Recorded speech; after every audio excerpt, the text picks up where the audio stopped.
ఏంటి ఈ మాత్రం దానికి పోలీస్ కేసు పెడతారా అనే సిచ్యువేషన్ ఒకటి చెప్తాను చూడండి. నేను ఆస్ట్రేలియాలో వెళ్ళినప్పుడు నాకు వినిపించినది, విచిత్రంగా అనిపించినది అనమాట. సో మన ఇండియన్ ఫ్యామిలీ అండ్ నైబర్ లో ఫారినర్స్ అనమాట.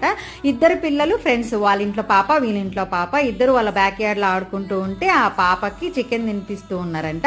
అయితే మనము ఆబ్వియస్ గా మన మెంటాలిటీ ఎలా ఉంటది, అవతల వాళ్ళకి షేర్ చేస్తాం కదా, అలా షేర్ చేస్తే వాళ్ళు కారం తిన్నారు కాబట్టి ఆ పిల్ల కారమో అనేసి వాళ్ళ ఇంటికి వెళ్ళిందంట. నార్మల్ గా ఎంత ట్రై చేసినా ఆ పిల్లకి ఆ స్పైసీనెస్ తగ్గట్లేదు అనేసి హాస్పిటల్కి వెళ్ళొచ్చారు. హాస్పిటల్కి వెళ్ళొచ్చిన పేరెంట్స్ ఇమీడియట్ గా ఇండియన్ ఫ్యామిలీ మీద కేసు వేశారనమాట.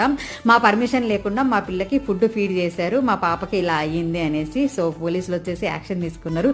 ఏంటి ఇంత చిన్నదానికే కేసు పెట్టారా అని మీరు అనుకోవచ్చు. ఇది మన కల్చర్ అని వాళ్ళకి తెలియదు కదా, వాళ్ళ దృష్టిలో వాళ్ళకు ఏమనిపిస్తే అదే చేస్తారు. సో మనం చాలా జాగ్రత్తగా ఉండాలి. సో నేనైతే ఎవరికైనా ఫుడ్ ఇచ్చేటప్పుడు 1-2 సార్లు అడిగేదాన్ని, ఇవ్వచ్చా అని. దట్స్